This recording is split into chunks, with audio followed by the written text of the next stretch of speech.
Statistics class 9 exercise 14.3 का question number 6 हम solve करने जा रहे हैं, जिसमें बोला जा रहा है the following table gives the distribution of students up to section according to the marks obtained by them. Let's say class 9 है, उसमें दो सेक्शन है, सेक्शन ए और section B.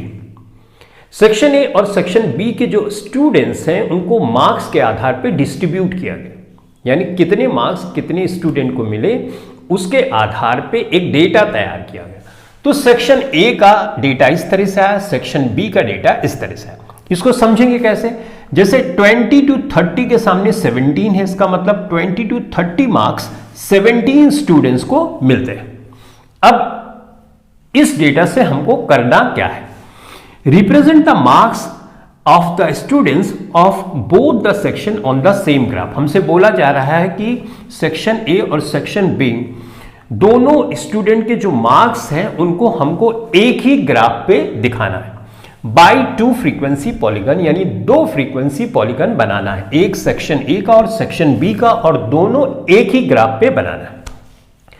From the two polygons compare the performance of the two section. दोनों polygons बनाने के बाद उसकी हेल्प से हमको कंपेयर करना है कि सेक्शन ए का परफॉर्मेंस बेहतर है कि सेक्शन बी का। इसके पहले हमने हिस्टोग्राम बनाना सीखा है, जिसमें एक इंपॉर्टेंट शर्त थी कि हिस्टोग्राम हम बनाएं तो सबसे पहली चीज जो होनी चाहिए कि क्लास इंटरवल कंटिन्यूअस होनी चाहिए। फ्रीक्वेंसी पॉलीगन में भी क्लास इंटरवल कंटिन्यूअस होनी चाहिए। तो दोनों में डिफरेंस क्या है? दोनों में डिफरेंस ये है कि जो फ्रीक्वेंसी पॉलीगन होता है स्पेशली कंपैरिजन के लिए इस्तेमाल किया जाता है, बड़े डेटा के लिए इस्तेमाल किया जाता है।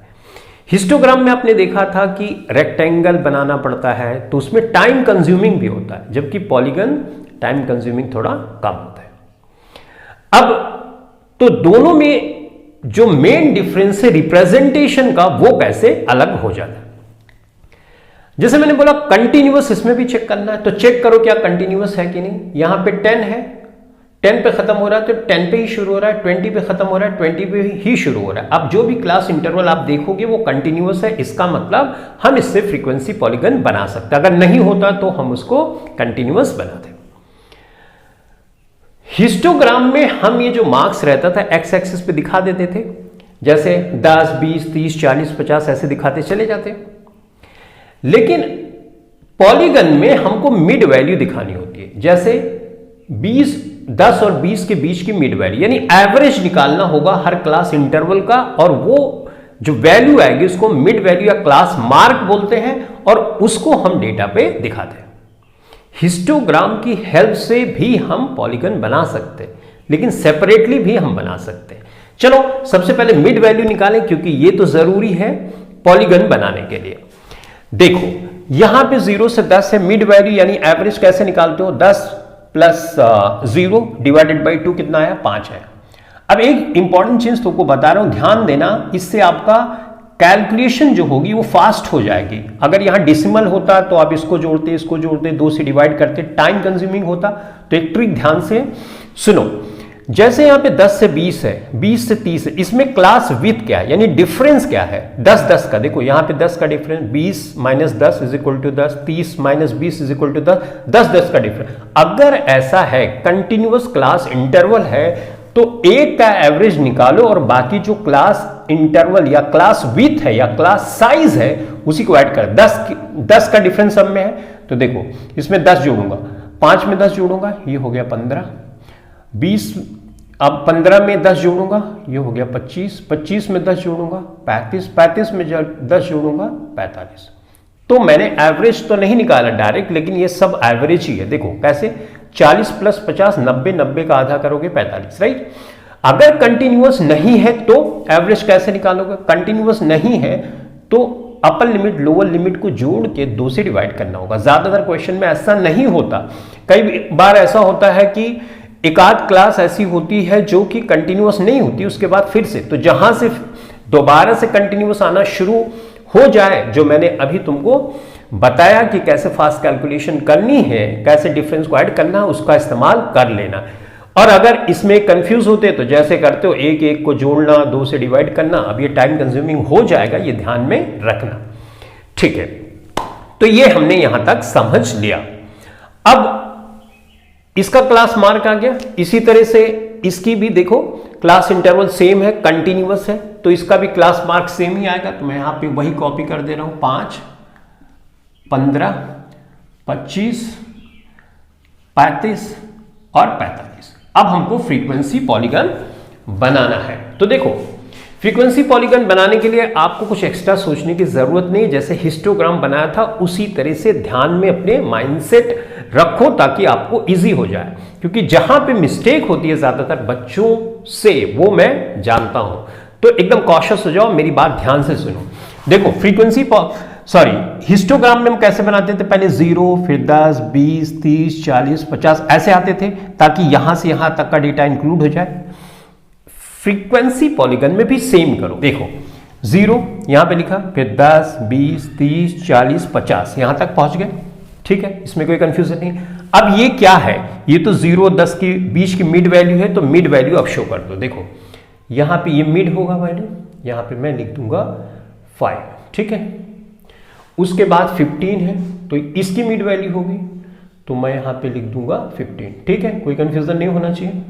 ओके, उसके बाद 25 है, तो ये मिड वैल्यू है 25, तो यहां पे मैं 25 लिख दूंगा। ठीक है, समझ में आ रहा है। उसके बाद नेक्स्ट मिड वैल्यू जो होगी वो 35 होगी, तो मैं यहाँ पे 35 लिख दे रहा हूँ। और उसके बाद ये मिड वैल्यू होगी 45, तो मैं 45 लिख दे रहा हूँ। और दोनों सेक्शन में देखो क्लास मार्क सेम ही है, तो ये मैंने इस तरह से दिखा दिया। इसका भी फायदा होगा, अगर आपने क्वेश्चन इस तरह के सॉल्व किए होंगे तो कंफ्यूजन भी कहाँ हुआ है ये आप जानते हो। अगर फर्स्ट टाइम कर रहे होंगे तो आज आपको एक प्रॉपर मेथड पता चल जाएगा, कंफ्यूजन ही नहीं क्रिएट होने दूंगा। ठीक है, तो ये आपने कर लिया। उसके बाद आपको जो स्टूडेंट्स हैं वो y एक्सिस पे दिखाने हैं। मैंने यहां पे 1 unit is equal to 3 student किया है, तो 3 के गैप पे मैं लिखता गया 3, 6, 9, 12, 15, 18 और 21 इस तरह से दिखा दिया। अब हमको फ्रीक्वेंसी पॉलीगन बनाना है। देखो कैसे। फ्रीक्वेंसी पॉलीगन बनाने के लिए आपको क्लास मार्क पे कंसंट्रेट करना है, ना कि इस पे, क्योंकि इसका इंप्रेशन तो इस पे है ना, इसी की हेल्प से तो निकाला। तो अब इसको छोड़ दो, इसको ध्यान दो, यानी ये वैल्यूज आप 10, 20, 30 ये छोड़ दो, इस पे ध्यान दो सिर्फ। ठीक, चलो 5 है तो 3 है, तो 5 है ये और 3 ये है, यहां से 3 और ये 5, तो मैं यहां पे डॉट बना दिया। 15 है तो 9 है। अब देखो ये 15 ये है तो 9 यहां पे है, तो ये इस तरह से मैंने यहां पे बना दिया। अब यहां पे थोड़ा इधर उधर हो सकता है, लेकिन ग्राफ में आपसे नहीं होगा क्योंकि लाइन ऑलरेडी ड्रॉ होती है पतली पतली सी, तो आपको दिख जाएगा कि कहां इसके एग्जैक्ट सीधा है। एनीवेज, तो ये हो गया। अब उसके बाद 25 पे 17 है, 25 ये है तुम्हारा, ये 25 ये जाएगा, है ना, और 17 कहां पे जाएगा, इसके पहले कुछ इस तरह से ना, तो 25 पे 17 यहां पे मैं बना देता हूं। ठीक है, उसके बाद है 35 पे 12 है, 35 पे 12 है, तो 35 कहां है, ये है, और 12 ये है, तो यूं ऐसे जाओगे, ऐसे करके यहां पे मिल गया, तो यहां पे मैंने बना दिया। ठीक है, उसके बाद 45 पे 9 है, तो 45 ये है, राइट, और 9 ये है, तो ये कुछ इस तरह से 45 पे 9 है, तो ये मैंने यहाँ पे बना दिया। अब तुमको क्या करना है, स्केल लेना है और सीधी लाइन ड्रॉ करके इन पॉइंट्स को मिला देना।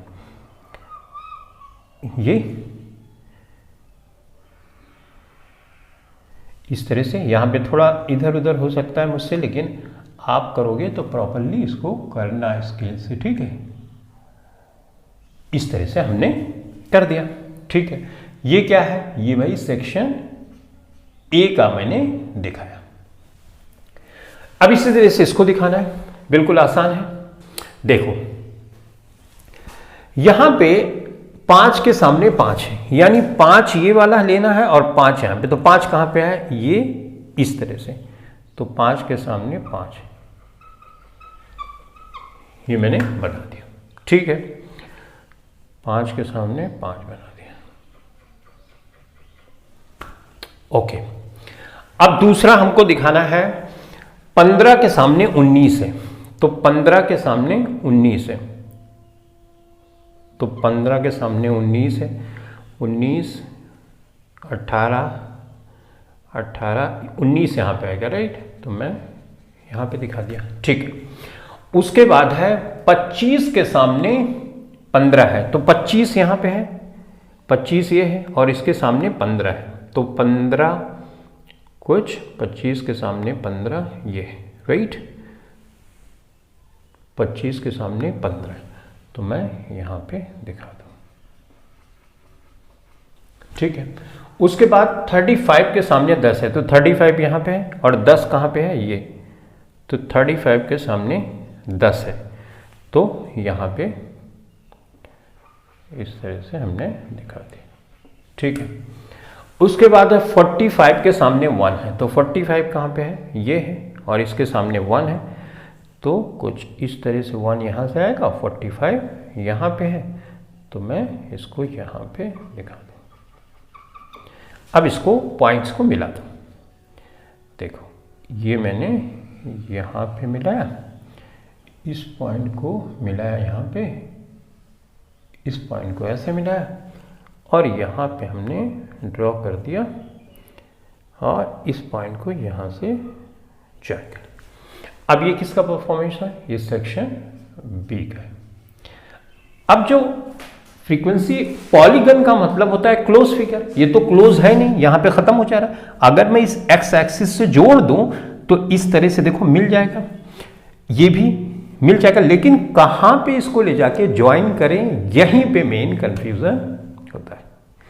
तो देखो, यहां 0 से 10 है ना, तो एक इंटरवल यहां पे पीछे चले जाओ और यहां पे एक इंटरवल आगे चले जाओ, तो 0 से 10 कौन सा, ये 0 से 10 वाला हमने बनाया था ना, तो एक इंटरवल पीछे चले जाओ, तो मैं यहां पे एक इंटरवल पीछे चले जाता हूं। तो 0 से 10 अगर मैं पीछे जाऊंगा तो ये तो क्वाड्रेंट नेगेटिव का है, तो मैं यहां पे नेगेटिव लिखूंगा, करेक्ट। चलो, यहां पे मैंने नेगेटिव 10 लिखा, राइट, यहां पे मान लो आया। तो 0 से 10 इसकी मिड वैल्यू क्या होगी, यहां पे होगी -5 पे। ठीक है, तो इसको मिला दो।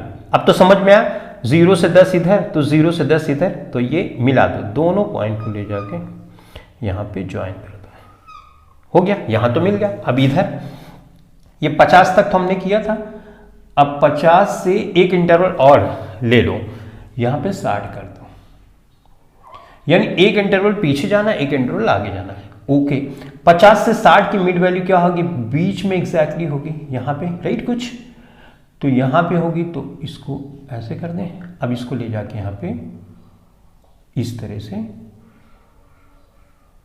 ज्वाइन कर दोगे। अब देखो, ये ज्वाइन हो गया, क्लोज फिगर बन गई, तो इसको हम पॉलीगन बोलते हैं। समझ में आया? तो इस तरह से इसका रेफरेंस लिया और स्मार्टली हमने क्लास मार्क को रिप्रेजेंट कर दिया, और मैंने ये भी दिखाया कि कैसे फ्रीक्वेंसी पॉलीगन अब ये बन गया, पहले नहीं था पॉलीगन क्योंकि वो क्लोज नहीं हो रहा था।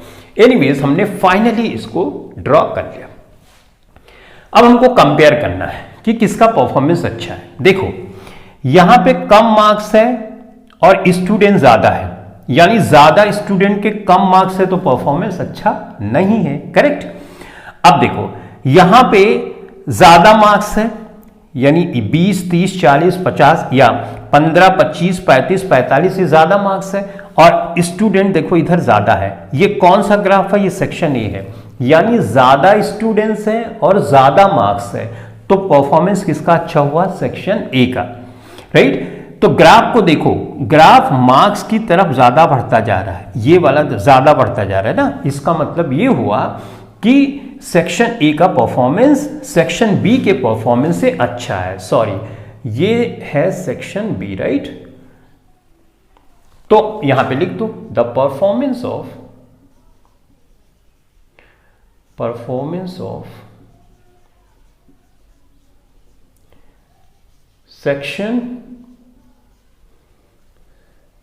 Section A is better then